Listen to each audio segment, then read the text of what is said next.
परसेंटाइलर जिसकी 30,000 रैंक थी उसके भी 100 परसेंटाइल आएंगे। भाई माहौल देख रहे हो, मजा देख रहे हो क्या हो रहा है। मुझे ऐसा लगता है एनटीए को ये क्लैरिफाई करना उनकी ड्यूटी है। कंक्लूजन आप खुद निकालेंगे, मैं नहीं निकालूंगा, आप खुद निकालेंगे, मैथमेटिक्स निकालेगी और आप उसको देखिए। मैं नहीं बता रहा आप कौन सा एग्जाम दो कौन सा नहीं। y upon y plus x, अगर आप y के रिस्पेक्ट में डिफरेंशिएट करते हो कंसीडरिंग x कांस्टेंट, तो ये आपका एक इंक्रीजिंग फंक्शन आएगा। मतलब y को बढ़ाएंगे तो आपका परसेंटाइल बढ़ेगा, मतलब इंटरसेक्शन मैक्सिमम होगा। जो a इंटरसेक्शन b है या a intersection b intersection c है, इनकी वैल्यूज मैक्सिमम होंगी। तो ये जो गड़बड़ियां आपको देखने को मिल रही है ना, ये मिनिमम होगी। तो इस 10,000 वाले की रैंक कहां पहुंच गई? 40,000। वर्स्ट केस में, वर्स्ट केस की बात कर रहा हूं मैं। हेलो एवरीवन, आज ये बेहद महत्वपूर्ण वीडियो के साथ मैं आपके सामने आया हूं। मुझे ऐसा लगता है कि जितने भी वीडियोस आज तक मैंने इस YouTube चैनल पे अपलोड किए हैं, नॉन मैथमेटिकल पर्टिकुलरली, उनमें ये one of the most important videos होने वाला है, में से एक होने वाला है। जेईई 2021 एस्पिरेंट्स के लिए ये वीडियो एक्सक्लूसिवली बना रहा हूं मैं। और बिलीव मी, इस वीडियो के खत्म होते ही आपका जेईई 2021 को लेकर के परसेप्शन 180 डिग्री बदलने वाला है। 180 डिग्री बदलने वाला है, बिलीव मी। ऐसा मैं कुछ हवा में नहीं कह रहा, बहुत ही मैं मैथमेटिकल लॉजिक्स के साथ आपसे बात करने वाला हूं। अगर आप देखें तो पीछे बोर्ड में मैंने थोड़ा बहुत कुछ लिख भी रखा है। थोड़ी सी लाइटनिंग आपको पुअर लग सकती है क्योंकि थोड़ा लाइट की टेम्परेरी व्यवस्था कर रखी है मैंने भी, कुछ परेशानी थी यहाँ पे, तो वो भी मैं आपको एक्सप्लेन करूंगा। और यहां पर एक दो मिसकंसेप्शन जो लगभग सभी के दिमाग में है, उसकी चर्चा भी अपन करेंगे, स्पेशली परसेंटाइल को लेकर के। परसेंटाइल कैलकुलेट कैसे हो रहा है, या हमारे परसेंटाइल और रैंक के बीच क्या रिलेशन होगा। जैसे मैं एक एग्जांपल आपको देता हूं, आप खुद ही जज कर लीजिए कि आपको परसेंटाइल ठीक से पता है या नहीं पता है। जैसे कि सपोज मैंने फरवरी में एग्जाम दिया जेई का और मेरा 99 परसेंटाइल आ गया। तो 99 परसेंटाइल से मेरी रैंक क्या बनेगी, मैं एक अंदाजा लगा सकता हूं, है ना। आप सभी लगा लोगे, आप लगा के देखिए क्या क्या बनेगी आपकी रैंक। सपोज 10 लाख बच्चे बैठे, मान लेते हैं 10 लाख बच्चे बैठे और आपकी 99 परसेंटाइल रैंक आई, 99 परसेंटाइल बनी, तो इसका मतलब हुआ कि लगभग 99% बच्चे आपसे पीछे हैं, या यूं कहें कि 1% बच्चे आपसे आगे हैं, 1% आगे हैं। तो आप कह सकते हो कि हाँ 10 लाख बच्चे अपीयर हुए फरवरी में और 1% बच्चे मुझसे आगे हैं, लगभग अप्रोक्सीमेशन के साथ कर रहे हैं। तो 10 लाख का 1% निकाला 10,000, तो आप कहोगे मेरी रैंक 10,000 के आसपास जेईई में आ जाएगी। तो आप क्या कर सकते हो कि आपने फरवरी का एग्जाम दिया और आपकी 99 परसेंटाइल आ गई और आपने कहा भाई मेरी 10,000 रैंक आ गई है, मैं अब निश्चिंत हो जाता हूं, अब मैं पूरी तरीके से जेईई एडवांस की तैयारी करूंगा और मैं मार्च का, अप्रैल का, मई का एग्जाम अब दूंगा ही नहीं क्योंकि मेरी तो 10,000 रैंक ऑलरेडी आ चुकी है और मुझे मेन टारगेट मेरा क्या है, एडवांस। ठीक है, तो क्या हो सकता है, आपकी रैंक 10,000 पहली बात तो नहीं आएगी, ये मैं आपको गारंटी के साथ बता देता हूं। आपने जो ये कैलकुलेशन किया ना 10,000 का, ये बिल्कुल सही है परसेंटाइल के हिसाब से, लेकिन इस एग्जाम में जो आपका परसेंटाइल वर्सेस रैंक है ना, वो ये नहीं बैठेगा। आप 10,000 रैंक नहीं लेके आओगे, आपकी रैंक काफी पीछे आएगी। और अगर आपको इस बात को प्रूव करना है तो आप एक काम करिए, लास्ट ईयर के कोई ना कोई आपका कांटेक्ट में होगा बच्चा, है ना, आप उससे उसकी परसेंटाइल पूछिए, कोई भी, ऐसा नहीं कि टॉप परसेंटाइल हो, 99 हो, 95 हो, 90 हो, 80 हो, कुछ भी हो। ठीक है, तो आपने सपोज 95 परसेंटाइल वाला बच्चा ले लिया, है ना। आप में से बहुत सारे खुद को देख सकते हैं, जो रिपीटर है, रिपीटर वाले बच्चे तो खुद उन्होंने लास्ट ईयर एग्जाम दिया होगा, वो अपनी परसेंटाइल को मैच करा लीजिए। तो अगर आपकी 95 परसेंटाइल आई है, मान लेते हैं, और मान लेते हैं कि 8 लाख बच्चे अपीयर हुए, एक कैलकुलेशन आप एग्जैक्ट देख लेना कितने हुए, आई थिंक 8,69,000 हुए थे, है ना, जनवरी अटेम्प्ट में। तो आप वहां से मान लेते हैं 8 लाख बच्चे अपीयर हुए और आपके 95 परसेंटाइल आई, तो आपकी रैंक कितनी बननी चाहिए, 40,000। भाई टॉप 5% में आप आ गए, 40,000।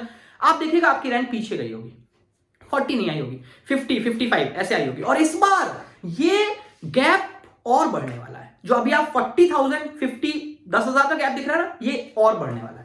इस बार वर्स्ट सिनेरियो में 10,000 बच्चे जिसकी रैंक आई है ना, फरवरी के महीने में 10,000 रैंक आई है और वो आगे के एग्जाम्स नहीं देता है, तो उसकी वर्स्ट सिनेरियो में रैंक 30-40,000 तक जा सकती है। और यही एक बड़ा मिसकंसेप्शन चल रहा है और इसी वजह से ये वीडियो बना रहा हूं मैं स्पेशली। आज 31 दिसंबर है, तो आज बोर्ड्स की डेट भी आई, तो मुझे लगा कि आज ज्यादा सही दिन होगा, क्योंकि हम अब बोर्ड के बाद और प्रॉपर वे में बातचीत कर सकते हैं डेट्स की बात, बोर्ड की डेट्स आने के बाद की। तो आज 31 दिसंबर है, तो सबसे पहले तो wish you all a very happy new year और make the year memorable one. JEE को फोड़ना है अच्छी तरीके से और भगवान से प्रार्थना करना है कि भाई कोविड वोविड अब चला जाए और हम बैक टू नॉर्मल लाइफ आ जाए। तो इसमें हो क्या रहा है, रैंक पहले मैं आपको ये एक्सप्लेन करता हूं कि ये किस तरीके से आपकी रैंक कैलकुलेट होने वाली है, वो समझिए। उसके बाद आप खुद विचार करिएगा, मेरी बात पे बिल्कुल भरोसा ना करें, आप खुद विचार करें मेरे इस प्रोसीजर को एक्सप्लेन करने के बाद कि क्या सही क्या गलत, कितने अटेम्प्ट देने चाहिए कितने नहीं देने चाहिए, कौन सा अटेम्प्ट देना चाहिए कौन सा नहीं। मैं कुछ यहां पे आपको अपनी तरफ से एक कंक्लूजन आपको दूंगा, ये सब मैंने लिख रखे हैं, है ना, लेकिन आप अपना एक दिमाग लगा करके खुद डिसाइड करिए कि क्या करना चाहिए। सबसे पहले तो मैं आपको प्रोसीजर एक्सप्लेन कर देता हूं एक बार। देखिए, सपोज फरवरी के महीने में हम मान लेते हैं कि 10 लाख बच्चे अपीयर हुए। अब बड़े ध्यान से देखना भाई, है ना, 8-10 मिनट 15 मिनट हो सकता है लग जाए, बट मैं ट्राई करूंगा कि मैं आपको पूरी तरीके से इसको बता पाऊं।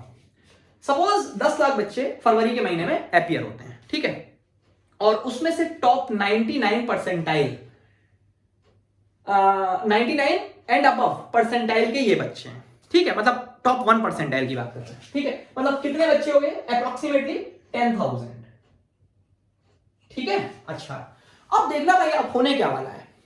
मान लो इन 10,000 बच्चों ने ये डिसाइड कर लिया कि अब वो मार्च के महीने में एग्जाम नहीं देंगे, मार्च के महीने में एग्जाम नहीं देंगे, ठीक है। ये मानते हुए कि बच्चों की स्ट्रेंथ एक जैसी बनी रहती है, जैसे कि कई बार अपन क्लास टेस्ट में देखते हैं कि ऊपर के 10 बच्चे ये पहले भी थे, अगली बार भी ऊपर के 10 बच्चे यही हैं, है ना। स्ट्रेंथ भी बदलेगी क्योंकि रिपीटर्स को थोड़ा टाइम आगे के अटेम्प्ट्स में ज्यादा मिलेगा, उस पर भी बाद में विचार करेंगे। फिलहाल तो ये मान के चलते कि मान लेते हैं कि ये 10,000 बच्चे हैं, तो अगर इन्हीं 10,000 का दोबारा से टेस्ट लिया जाए तो उनकी रैंक वही 1 से 10,000 वैसी आएगी जैसे पहली आई थी, फिर दोबारा लिया जाए तो फिर वही आएगी, तीसरी बार लिया जाए तो, ठीक है, ये मान के चल रहे हैं, फिर बाकी फैक्टर्स को भी इंक्लूड कर लेंगे, ठीक है।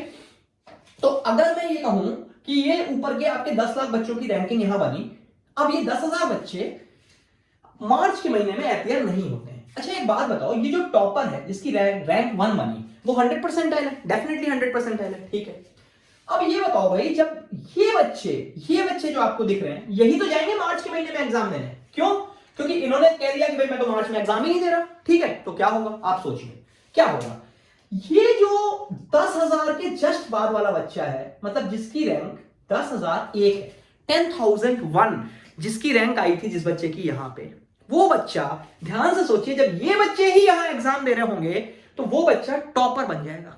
देखिए आप टॉपर बनेगा कि नहीं भाई, ये 10,000 बच्चों ने तो कह दिया मैं मार्च के महीने में एग्जाम ही नहीं दूंगा, तो ये जो बच्चे हैं यही तो एग्जाम दे रहे हैं, तो इनका टॉपर कौन है, ये, तो ये टॉपर बन के निकलेगा। मतलब मार्च के महीने में इस बच्चे का 100 परसेंटाइल आएगा भाई साहब, 100 परसेंटाइल, जिसकी पहले रैंक क्या थी 10,001। भाई यही बवाल होने वाला है, अगर बच्चा ध्यान से नहीं देखेगा तो इसमें बहुत सारी समस्याएं आ सकती हैं। जो बच्चा अच्छा कर रहा है उसके लिए भी, और जो बच्चा मॉडरेट परफॉर्म कर रहा है उसे भी इंप्रूवमेंट करने का ऑप्शन है। अभी ये भी मैं आपको बताऊंगा कि आपकी रैंक कब अच्छी होगी, क्या सिनेरियो बने, वो सारी बातें अपन यहां करने वाले हैं, ठीक है। तो इसकी रैंक आपकी ये टॉपर बन गया, 100 परसेंटाइल। अच्छा एनटी ने क्या कहा, आपका बेस्ट परसेंटाइल लिया जाएगा, तो यहां पे जो 100 परसेंटाइल वाला बच्चा था, है ना, उसका 100 परसेंटाइल होगा। अब वो दे ना दे उसको तो 100 परसेंटाइलर है, ठीक है। ये जो 10,001 वाला यहां था बच्चा, वो यहां 100 परसेंटाइलर बन चुका है।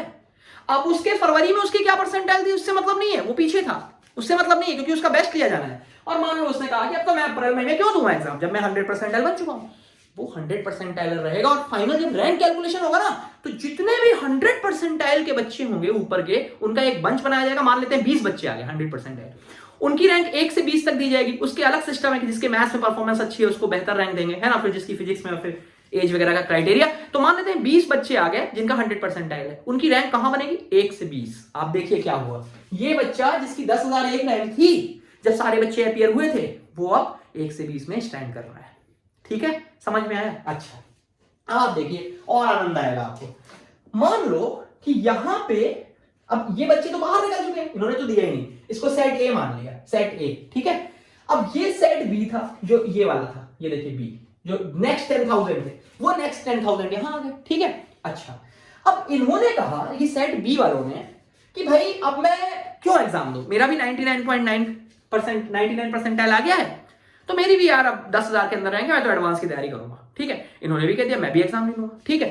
अब क्या हुआ भाई साहब समझना, यहां पे देखिए 10,000, फिर ये 10,000, यहां पे 20,000 रैंक वाला बच्चा था, या 20,001, ये 10,000 वाला बच्चा जो था 10,001 रैंक का, वो टॉपर बन गया, और ये जो 20,001 वाला था वो यहां 10,001 रैंक आएगी उसकी, ये देखिए, ठीक है। अब जब सेट ए के बच्चों ने विड्रॉ कर लिया, वो आगे के एग्जाम नहीं देंगे, सेट बी के बच्चों ने भी विड्रॉ कर लिया कि मैं भी आगे का एग्जाम नहीं दूंगा, भाई साहब क्या होने वाला है, यहां जो 10,001वीं रैंक है जिस बच्चे की, जब ये बच्चे दोबारा से अप्रैल में एग्जाम देंगे, तो ये 10,001 रैंक वाला जो बच्चा होगा ना भाई, ये क्या बनने वाला है, टॉपर समझ में आ रहा है, इसकी रैंक 1 होगी, इसका 100 परसेंटाइल होगा, जबकि पहले इसकी कितनी रैंक थी, 20,001।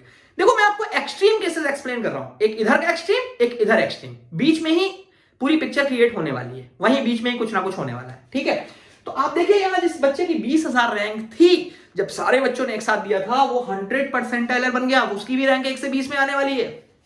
अच्छा, समझते जाना, ठीक है। अच्छा, अब देखना क्या हुआ, यहां पे सेट सी था, मान लें सेट सी, तो 1 से 10,000, 10 से 20,000, और ये 20 से 30,000 का हो गया, ये देखो, ठीक है। मतलब यहां पे 30,001, 20,001 से 30,001, तो अब देखो यहां पे सेट सी ने दे दिया, अब मान लो यहां पे कहा, सेट सी ने भी कहा कि अब मैं भी नहीं दूंगा, मेरा भी टॉप 10,000 में तो मैं आ ही गया हूं, तो अब यहां पे क्या होगा, सोचो, यहां तक के बच्चे ये पहले ही हट गए, ये यहां आए और ये यहां आया, ये जो लास्ट रैंक का है ना यहां, ये कौन सा वाला है, 30,001, ये देखिए। और जब ये बच्चे विड्रॉ कर लेंगे, माई एग्जाम नहीं देंगे, जब ये यहां जाके देंगे, तो जो टॉप करेगा उसकी रैंक वास्तव में पहली बार कितनी थी, 30,001, और उसकी यहां पे वो बनेगा वो टॉपर, 100 परसेंटाइलर, जिसकी 30,000 रैंक थी उसके भी 100 परसेंटाइल आएंगे। भाई माहौल देख रहे हो, मजा देख रहे हो क्या हो रहा है। मुझे ऐसा लगता है एनटीए को ये क्लैरिफाई करना उनकी ड्यूटी है। एनटीए, मैं ये बात बता रहा हूं आपको, मैं तो चंद बच्चों तक पहुंचूंगा, है ना, 10, 20, 100, 50, 1000, 2000, बस खत्म, है ना। एनटीए को ये क्लैरिफाई करना चाहिए पूरे इंडिया लेवल पे कि भाई ऐसी प्रोसेस है और ये घटनाएं घटित हो सकती हैं, इन सारी बातों का आपको ध्यान रखना है पार्टिसिपेशन के दौरान। अब पता नहीं उन्होंने क्यों नहीं क्लैरिफाई किया, खैर उसकी बात अपन बाद में करते हैं। तो आप देखिए, ये एक तो मैंने आपको ये केस समझाया। अच्छा, अब एक दूसरा केस समझते हैं, जो यहां पे 10,000 रैंक वाला बच्चा था ना, उसका क्या हुआ, 10,001 नहीं, 10,001 नहीं, इसके जस्ट ऊपर वाला, जो सेट ए में था, जिसने आगे कोई एग्जाम ही नहीं दिया, उसकी कौन सी रैंक आई, आप सोचिए। इसके लिए मैं आपको एक छोटा सा एग्जांपल देता हूं, ये देखो, क्योंकि कई बार बच्चे इसमें समझ नहीं पाएंगे, तो मैंने कहा एक छोटा एग्जांपल भी क्रिएट कर लेता हूं। सपोज एक कोई टेस्ट है, उसमें 5 बच्चों का सिलेक्शन होना है, सिर्फ 5 बच्चों का, और खूब सारे बच्चे बैठ रहे हैं, है ना, उनका नाम अपन ने दे दिया A1, A2, A3, A4, A5, A6, है ना, खूब सारे बच्चे बैठ रहे हैं, ठीक है, और सिलेक्शन कितनों का होना है, 5 का होना है, ठीक है। अब देखना क्या हुआ, वही चीज, बिल्कुल उसी की एनालॉजी दे रहा हूं। अब आप देखो कि अगर मान लो सिर्फ पहला एंट्रेंस हुआ, फर्स्ट, ऐसी जैसे जेई की तरह हुआ, ठीक है, या 4 बच्चों का सिलेक्शन होना है, जो भी मान लो, तो इसमें ये A1, A2, A3, A4, A5, ये इनकी रैंक आ गई। अगर सिर्फ फरवरी के महीने में देखा जाए, तो A4 क्या सोचेगा या A3 क्या सोचेगा, आप खुद सोचिए। A4 क्या सोचेगा, मेरा सिलेक्शन हो गया। A2 क्या सोचेगा, A2 कहेगा मैं तो सेकंड टॉपर हूं भाई, मेरा सिलेक्शन क्यों नहीं होगा, 5 लोगों का सिलेक्शन होना है ना, और मैं तो सेकंड टॉपर हूं, क्योंकि उसी हिसाब से मान लो परसेंटाइल इनकी कैलकुलेट हुई, परसेंटाइल से उसकी सेकंड रैंक आ गई, तो कहेगा मैं तो सेलेक्ट होऊंगा ही, मैं तो सेकंड टॉपर हूं, छोड़ो आगे का एग्जाम नहीं दूंगा मैं, सही है। अच्छा, यही बात A1 ने भी सोच ली कि मैं तो टॉपर हूं, मेरा सिलेक्शन अब कौन रोक सकता है, वो भी एग्जाम से पार्टिसिपेट नहीं करता, बिल्कुल वही चीज जैसे सेट ए ने पार्टिसिपेट नहीं किया। तो अगर A1, A2 अब हट जाते हैं, तो जो अगला एग्जाम होगा, जैसे ये फरवरी, मार्च, अप्रैल, है ना, इस तरीके से मान लेते हैं, तो जो अगला एग्जाम होगा उसमें A1, A2 तो हट चुके हैं, फिर कौन सिलेक्शन आएगा, टॉपर पे कौन बनेगा, A3, A4, अगर स्ट्रेंथ उनकी बराबर मानते हैं, ठीक है, A3, A4, A5, A6। अब इस एग्जाम में A3 ने कहा मैं तो टॉप कर गया, और A4 ने सोचा भाई मैं तो सेकंड टॉपर हूं, 5 का सिलेक्शन होना है, मेरा तो हो ही जाएगा, तो इन दोनों ने A3, A4 ने भी कहा मैं आगे एग्जाम नहीं दूंगा। फिर ऐसे ही A5 A6 टॉपर बन गए, क्योंकि A1 A2 A3 A4 तो बाहर हो चुके हैं, A1 A2 A3 A4 बाहर हो चुके हैं, पार्टिसिपेट ही नहीं कर रहे वो तो इस एग्जाम में। तो A5 A6 फिर वही चीज, A5 ने कहा मैं तो टॉपर हूं, A6 ने कहा मैं सेकंड टॉपर हूं, मैं क्यों एग्जाम दूं आगे का, नहीं देगा। तो फिर आगे A7 A8 A9 और ऐसे ही फिर 7 8 ने विड्रॉ कर लिया, 9 10। अब आप सोचिए इस शिफ्ट का 100 परसेंटाइलर कौन, इस शिफ्ट का 100 परसेंटाइलर कौन? A1 ही है, A2 थोड़ी है, A1 है। इसका 100 परसेंटाइलर कौन? A3। इसका A5 A7 A9। कितनों को सिलेक्शन करना है? 5 का। 5 का सिलेक्शन करना है भाई, ध्यान रखना। कौन से 5 ले जाएंगे? कौन से 5 ले जाएंगे? टॉपर 100% है, तो कौन कौन सेलेक्ट हुआ? A1 सेलेक्ट हुआ, A3 हुआ, A5 हुआ, A7 हुआ, A9 हुआ, बस A2 भाई साहब कहां गए? A2 जो ओवरऑल सेकंड रैंक पे थे फर्स्ट एग्जाम में, जब सारे बच्चों ने पार्टिसिपेट किया था, मतलब एक्चुअली वो उस लायक था कि उसकी सेकंड रैंक थी, वो सिलेक्शन में पिक्चर में ही नहीं है भाई साहब। A1 A3 A5 A7 A9 का सिलेक्शन हो गया। ये मत लगा लेना कि ऑड नंबर वाले सेलेक्ट हो रहे हैं, है ना, क्योंकि अगर अपन यहाँ A1 A2 A3 और फिर यहाँ पे 3 को गायब कर दें और कहें A4 A5 A6 तो बात अलग हो जाएगी कि 3 ने नहीं दिया एग्जाम, ठीक है। कहने का मतलब आप यहां अंदाजा लगाइए कि जो A2 बच्चा है उसका सिलेक्शन में पिक्चर में है ही नहीं वो, ठीक है। अच्छा, अब इसको थोड़ा लार्ज स्केल में देखते हैं। मान लेते हैं कोई कहता है 10 का सिलेक्शन होना है, 10 का, ठीक है, और ये 5 शिफ्ट में, अपने 4 शिफ्ट में हो रहा है, मैंने 5 शिफ्ट बना लिया है, ठीक है, 10 का सिलेक्शन होना है। आप बताइए अगर सिर्फ इस एग्जाम में देखें तो A1 से A10 तक सब सेलेक्ट हो जाएंगे, ठीक है। अब इनमें कहा कि भाई मैं क्या है ना, A3 वाले ने कहा यार मैं एग्जाम नहीं दूंगा, A3 वाले ने एग्जाम ही नहीं दिया, ठीक है। तो अब आप बताइए A3 वाला अगर एग्जाम नहीं देगा, सिर्फ A3 गायब हो जाता है। देखिए मैं आपको बना के दिखाता हूं, ठीक है, A3 आगे से गायब हो जाता है, तो होगा क्या देखना। सिर्फ A3 ने कहा है मैं एग्जाम नहीं दूंगा, कंक्लूजन आप खुद निकालेंगे, मैं नहीं निकालूंगा, आप खुद निकालेंगे, मैथमेटिक्स निकालेगी और आप उसको देखिए, मैं नहीं बता रहा आप कौन सा एग्जाम दो कौन सा नहीं। मान लो A3 ने एग्जाम कहा कि मेरी तो तीसरी रैंक है और 10 का सिलेक्शन होना है, मैं अब आगे एग्जाम नहीं दूंगा, मैं तो तैयारी करूंगा IAS की, है ना, या JEE एडवांस की, जो भी मान लो, ठीक है। तो अब क्या होगा, A3 एग्जाम नहीं दे रहा और A1 A2 भी नहीं दे रहे, मान लो ये तीनों नहीं दे रहे, ठीक है। अब क्या होगा, अब यहां पे कहां से मामला शुरू होगा, A4 से शुरू होगा, देखना A4 A5 A6 A7 और ऐसे ही चलेगा मामला A8 A9, ठीक है। फिर मान लो यहां पे डिसाइड कर लिया कि A4 A5 मान लो नहीं दे रहे एग्जाम, ठीक है, A4 A5 नहीं दे रहे, तो यहां पे कौन आएगा टॉपर? 6 आएगा, फिर 7 आएगा, फिर 8 आएगा, फिर 9 आएगा। आप खुद देख लो, मैं नहीं बोलूंगा कुछ, आप खुद डिसाइड करिए। 11। अच्छा, अब यहां पे A6 ने कहा मैं आगे नहीं जाऊंगा, तो यहां से यही रहेगा, ठीक है, और इस वाले को हटा देते हैं, मान लो इस वाले को हटा दिया, ठीक है, 4 ही शिफ्ट में रखा।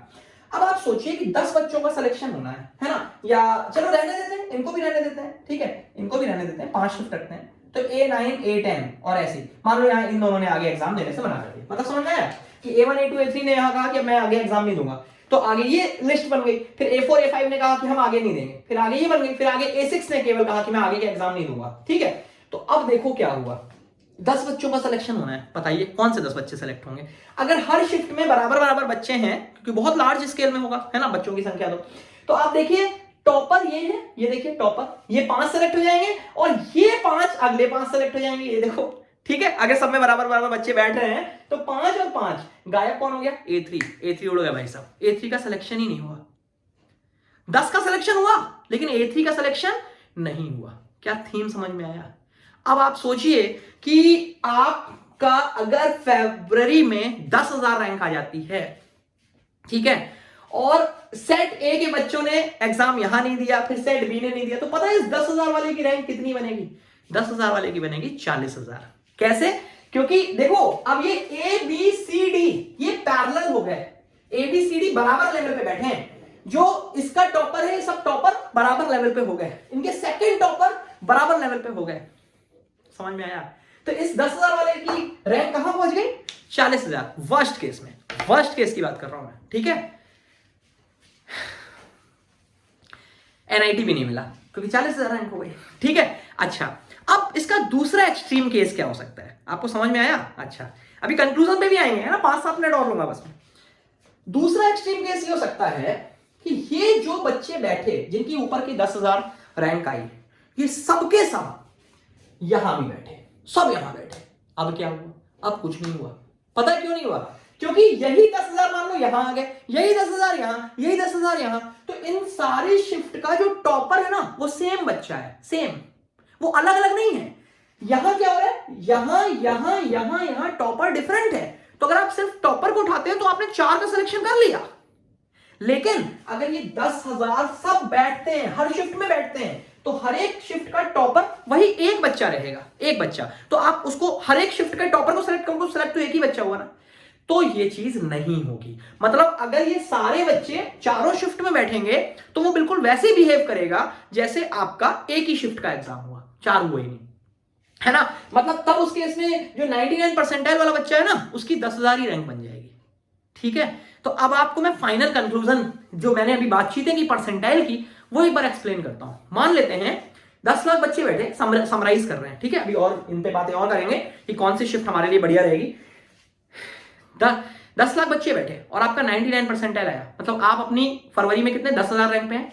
तो बेस्ट केस क्या हो सकता है? आपकी 10,000 रैंक ही रहे, बेस्ट, जब जो 10,000 10,000 10,000 10,000 यही रिपीट हो गए चारों में। वर्स्ट केस क्या हो सकता है? आपकी 40,000 रैंक हो जाए। तो ना तो बेस्ट होने वाला है ना वर्स्ट होने वाला है, ना आपकी 10,000 रैंक आएगी ना 40,000 आएगी, बीच में कहीं आएगी, बीच में कहीं आएगी। अब बीच में 40,000 की तरफ जाती है या इधर जाती है, ये किस पे डिपेंड करेगा? ये डिपेंड करेगा कि इन शिफ्ट में, अब देखो थोड़ा मैथमेटिकल बातें हो सकती हैं, मैं कर दूं क्योंकि मैं खुद मैथमेटिक्स का टीचर हूं, तो अंदर से आवाज वही निकलती है। तो मैं आपको यहां पर मैं यहां पे आपको एक मैथमेटिकल एक्सप्रेशन के साथ बता देता हूं कि जो अपन ने सेट थ्योरी में हम सब जानते हैं कि n a union b union c union d, है ना। इसमें n a n b n c n d मान लेते हैं कि हमारे फेब मार्च अप्रैल और मई के अंदर बैठे हुए बच्चों की संख्या है, मान लेते हैं। तो n a union b union c union d is equal to, फिर अपन वो कैलकुलेट करते हैं सिग्मा एन ए, है ना, फिर minus sigma N A intersection B, फिर plus sigma N A intersection B intersection C, फिर minus sigma N A intersection B intersection C intersection D, है ना। तो आप यहां पे इस फॉर्मूले को देख करके, इस एक्सप्रेशन को देख करके आप ये डिसाइड कर सकते हैं कि अगर इंटरसेक्शन मैक्सिमम होगा, जो ए इंटरसेक्शन बी है या A intersection B intersection C है, इनकी वैल्यूज मैक्सिमम होंगी, तो ये जो गड़बड़ियां आपको देखने को मिल रही है ना, ये मिनिमम होंगी। ठीक है, तो इंटरसेक्शन मैक्सिमम हो, इसका मतलब आप समझ ही गए कि अगर ये जो टॉपर्स हैं वो, अगर किसी बच्चे की रैंक बढ़िया आ गई है तो वो अगर आगे भी एग्जाम्स देता रहेगा तो ये इफेक्ट मिनिमम आएगा, और अगर वो आगे एग्जाम्स मिस करता है तो ये इफेक्ट बढ़ जाएगा। यहां पर एक बात मैं आपको फाइनली ये भी बताऊंगा कि एक्चुअल आपके शिफ्ट का क्या सिनेरियो आपके लिए फेवरेबल होगा। देखो सपोज ये मैंने एक छोटा सा डायग्राम बना रखा है कि मान लेते हैं कि total x plus y students हमारे बैठ रहे हैं। ठीक है, मैंने आपको पहले ही बोला सब कुछ मैथमेटिकली मैं एक्सप्लेन करने वाला हूं, मैं कोई सजेशन ऐसा अपनी तरफ से नहीं दे रहा, जो मैथमेटिक्स बोले उसके हिसाब से आप खुद ही डिसाइड कर लें। तो सपोज आपकी शिफ्ट में total x plus y students बैठे, आपकी पोजीशन मान लेते हैं, है ना, यहां पे, और आपसे आगे x बच्चे हैं और पीछे y है ना। ये अप्रॉक्सीमेट परसेंटाइल मैंने निकाला यहां पे। तो आपका जो परसेंटाइल आएगा वो आएगा कितने परसेंट बच्चे, है ना, आपसे पीछे हैं। तो आप कह सकते हैं कि भाई y upon total y plus x into 100, ये आपका परसेंटाइल है, आप आसानी से कैलकुलेट करके देख सकते हैं। ठीक है, टोटल x प्लस वाई है तो उसका कितने परसेंट बच्चे आपसे पीछे हैं, तो x प्लस वाई का सपोज अपन ने अल्फा परसेंट निकाला तो वो आपका y आ गया, है ना। तो y into 100 divided by x plus y, वहां से ये आ गया। ठीक है, अच्छा अब अगर आप ध्यान से सोचें ना, तो ये जो फ्रैक्शन दिख रही है ना भाई, ये फ्रैक्शन आपको मैक्सिमाइज करना है। क्यों? क्योंकि हमें परसेंटाइल अच्छा चाहिए ना। ये मैक्सिमाइज कब होगा? सोच के देखिए, y जितना ज्यादा होगा ना, y जितना ज्यादा होगा उतना ये ज्यादा होगा। अब ये मत कहने लगना कि y तो ऊपर भी है और y डिनोमिनेटर में भी है, तो y बढ़ाएंगे तो न्यूमरेटर डिनोमिनेटर दोनों बढ़ जाएगा ना। अरे मैथमेटिक्स के स्टूडेंट हो यार, इतना जानते हो, आप x को कांस्टेंट लेके इसको डिफरेंशिएट करके देख लो। ये आपका इंक्रीजिंग फंक्शन आ रहा है, y upon y plus x, sorry y upon y plus x. अगर आप y के रिस्पेक्ट में डिफरेंशिएट करते हो कंसीडरिंग x कांस्टेंट, तो ये आपका एक इंक्रीजिंग फंक्शन आएगा। मतलब y को बढ़ाएंगे तो आपका परसेंटाइल बढ़ेगा। मतलब आप क्या चाहते हैं? आपसे पीछे ज्यादा बच्चे, ठीक है। और अगर आप x को घटाएंगे, x को डिक्रीज करेंगे, तो वो तो कोई भी डायरेक्टली देख सकता है कि अगर x को डिक्रीज करेंगे तो डिनोमिनेटर रिड्यूस हो जाएगा, तो परसेंटाइल आपको बढ़ जाएगा। मतलब आप अब देखना यहां पे भी एक बहुत ही इंपॉर्टेंट पहलू मैं बोलने वाला हूं। यहां पे हम चाहेंगे कि हमसे आगे हमसे बेहतर परफॉर्म करने वाले बच्चे मिनिमम हो और हमसे पुअरर परफॉर्म करने वाले बच्चों की संख्या मैक्सिमम हो। देखो भाई, ये मत सोच लेना, अब बहुत सारे लोगों के दिमाग में ये डाउट है कि जिस शिफ्ट में बच्चे कम होंगे ना उसमें हम एग्जाम दे देंगे, उसमें एग्जाम दे दिया तो हमारा परसेंटाइल बढ़िया आ जाएगा। भाई ये फिर एक बहुत बड़ा मिसकंसेप्शन है। आप ऐसे सोच के देखो कि मैं इस y को डिनोमिनेटर में ले आता हूं, ठीक है, तो अब आप देखो 1/1 प्लस x अपॉन वाई, तो अगर x और y सेम रेशियो में कम हो गए ना, मान लो x भी आधा हो गया y भी आधा हो गया, आपने अब देखना कैलकुलेशन समझना, आपने कहा कि भाई एक ऐसा शिफ्ट है जिसमें अच्छे बच्चे नहीं बैठेंगे, मतलब x कम हो गया, अच्छे बच्चे नहीं बैठेंगे, x कम हो गया, आधा हो गया, लेकिन पता चला उसमें आपके पीछे वाले भी नहीं बैठ रहे, वो भी आधे हो गए, तो आपके परसेंटाइल पे कोई इफेक्ट नहीं पड़ेगा। समझ में आ रही बात? आप y को नीचे ले आइए डिनोमिनेटर में, आप देखिए x upon y will remain constant. तो अगर ऊपर आपसे जितने बच्चे हैं वो भी आधे हो गए, पीछे वाले भी आधे हो गए, तो कोई फायदा नहीं हुआ। समझ में आ रही है बात? तो ये सारे मिसकंसेप्शन है भाई, इन्हें समझने की आवश्यकता है, तब आप बेहतर परफॉर्म करके निकल के आ पाएंगे। तो हमारी इच्छा क्या होनी चाहिए कि हमसे आगे जितने बच्चे हैं वो कम हो, हमसे आगे कम हो, पीछे मैक्सिमम, ठीक है। और हम अगर कहें कि कम बच्चे बैठेंगे तो हमें फायदा होगा, नहीं, आप ऐसे सोच लो कि 10 लाख बच्चे हैं, है ना, 10 लाख बच्चे हैं, आपके 10,000 रैंक आइए, ठीक है, आप कितने परसेंट आया? 99, कैलकुलेट कर लो, 99 अभी किया था। अब 5 लाख बच्चे ही बैठे मान लो और आपकी रैंक 5,000 आ गई। समझ में आ रही है? पहले आपकी रैंक कितनी आई? 10,000, अब कितनी आई? 5,000, बहुत बढ़िया हो गई, 10,000 से 5,000 बहुत बढ़िया रैंक कहलाती है। लेकिन पहले 10 लाख बच्चे बैठे थे, अब 5 लाख, पता है आपका परसेंटाइल वही रहा, पहले भी आपने 99 परसेंटाइल आया, अभी भी 99 परसेंटाइल आया, कोई गेन नहीं हुआ। गेन तो तब होता जब आपकी रैंक आए 5,000, लेकिन बच्चे उतने ही बैठे। 10 लाख बच्चों में आपकी 10,000 रैंक आई, अब 5,000 रैंक आई, चलो 10 लाख ना सही, 9 लाख बैठे, 9 बैठे, ठीक है, ज्यादा बच्चे बैठे और आपसे आगे वाले ना बैठे।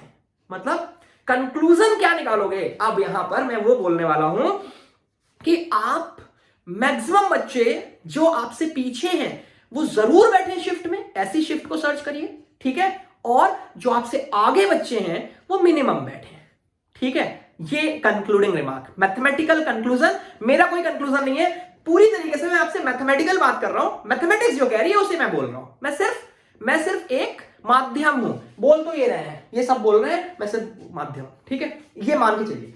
अब हाँ, अब जरूर मैं थोड़ा सा अपने विचार आपके सामने रखना चाहूंगा, थोड़े से, ज्यादा नहीं रखूंगा।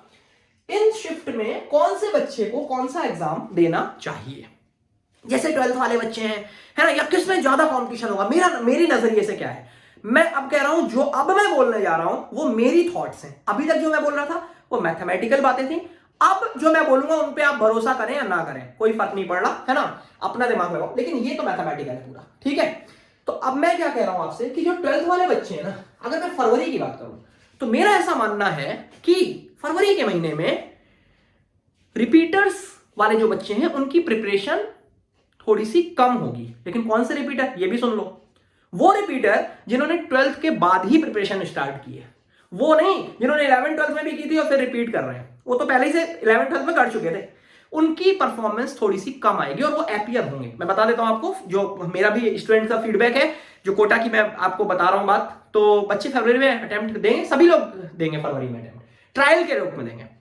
तो वो क्या होगा, जो ट्रायल में देंगे ना वो संख्या बढ़ा देंगे, वाई बढ़ा देंगे, ठीक है, वाई बढ़ा देंगे, जो हम चाहते हैं, ठीक है। तो फरवरी के महीने में परफॉर्मेंस बढ़िया आ सकती है उन बच्चों की जिनकी प्रिपरेशन बढ़िया है। लेकिन यहीं पे एक बात और, परफॉर्मेंस बढ़िया आ गई तो क्या आगे एग्जाम नहीं देने हैं, ये आप डिसाइड करिए, मैं नहीं बोल रहा आगे एग्जाम देते हैं या नहीं देते, उससे क्या होगा मैं पहले बता चुका। अच्छा, फिर आइए इधर मार्च के महीने में या अप्रैल के महीने में, मेरा ऐसा पर्सनली मानना है अप्रैल के महीने में फाइटर्स तगड़े होंगे भाई, तगड़े होंगे। उसका रीजन ये है कि 12th वाले भी बहुत सारे इंप्रूव करने की कोशिश करेंगे फरवरी के बाद अप्रैल के महीने में, क्योंकि मार्च स्किप कर सकते हैं। देखो स्किपिंग पॉजिटिव नेगेटिव क्या होगा ये आप सब समझ चुके हैं। जो पीछे के बच्चे हैं जिनकी रैंक 25,000 30,000 40,000 आई है, मान लो फरवरी के महीने में उनकी 60,000 रैंक आई है, वो नहीं देते एग्जाम, कोई फर्क नहीं पड़ेगा। लेकिन जो टॉपर्स हैं अगर वो एग्जाम नहीं देते फर्क पड़ जाएगा, ठीक है। तो मेरे हिसाब से अप्रैल के महीना ज्यादा फाइट होने वाली है, क्योंकि मई में बोर्ड्स है, तो 12th वाला बच्चा भी हो सकता है अप्रैल दे दे, और रिपीटर तो फुल फ्रेश प्रिपेयर्ड होगा भाई अप्रैल के महीने में। मार्च में उसका कोर्स बढ़िया तरीके से खत्म हो जाएगा। अब मई की बात करें, जो आपने देखा यहां पे मैंने लिखा भी है, मई गेम चेंजर हो सकता है। कैसे, उसको समझते हैं।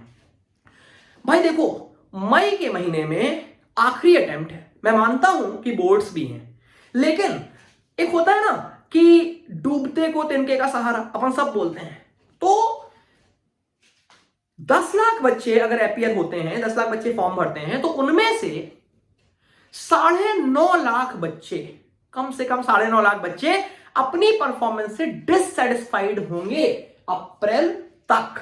क्यों भाई, सीधी बात है ना कि ऊपर के 50,000 ही सोच सकते हैं चलो मेरी 50,000 रैंक आ गई। 50,000 भी कोई खास ऐसी रैंक नहीं है, लेकिन फिर भी अगर मैं मान लूं तो 9.5 लाख बच्चा तो ऐसा होगा जिसको अप्रैल के बाद एकदम क्रिस्टल क्लियर होगी चीजें कि उसका अभी कहीं सिलेक्शन नहीं हुआ है। 9.5 लाख, वो कौन सा बढ़ाएगा, कौन सी क्वांटिटी बढ़ सकती है वहां से।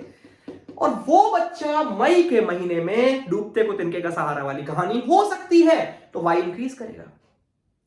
और दूसरी बात सुनिए, जिन बच्चों ने फरवरी मार्च अप्रैल में एग्जाम दिया, बढ़िया सेटिस्फैक्टरी 99.5 परसेंटाइल, 99.9 परसेंटाइल, 99.8 परसेंटाइल ये निकाला, उनमें से बहुत सारे बच्चे 12th के होंगे, बिल्कुल होंगे 12th के होंगे। वो मई में एग्जाम स्किप कर सकते हैं। क्यों? क्योंकि बोर्ड्स हैं।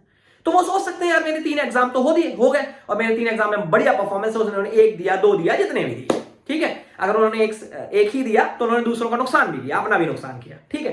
तो अगर आप देखें तो मई के महीने में वो टॉपर्स मिसिंग हो सकते हैं। वो इस एक्स को रिड्यूस करेंगे, एक्स रिड्यूस होगा और वाई इंक्रीज होगा 9.5 लाख की वजह से, जो मैंने आपको बोला डूबते को तिनके का सहारा, ठीक है।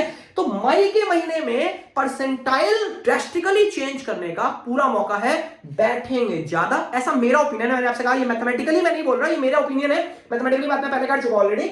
और एक्स मिनिमम होगा, एक्स मिनिमम होगा, इसमें तो कोई दो राय नहीं है, एक्स मिनिमम होगा, इसमें कोई दो राय नहीं है, ठीक है। कई रिपीटर्स के बच्चे भी मई के महीने में ये सोच सकते हैं कि भाई मेरा पहले बढ़िया हो गया, मई के महीने में छोड़ो या एडवांस की तैयारी करते हैं।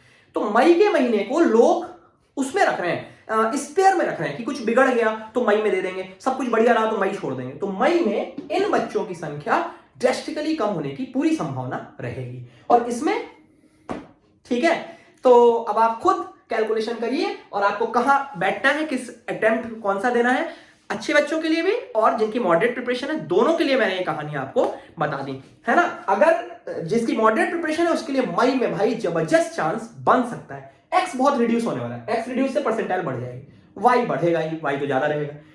तो मॉडरेट बच्चा मई में जबरदस्त काम कर सकता है, ठीक है। तो यहां से मैं अपना वीडियो कंक्लूड करता हूं।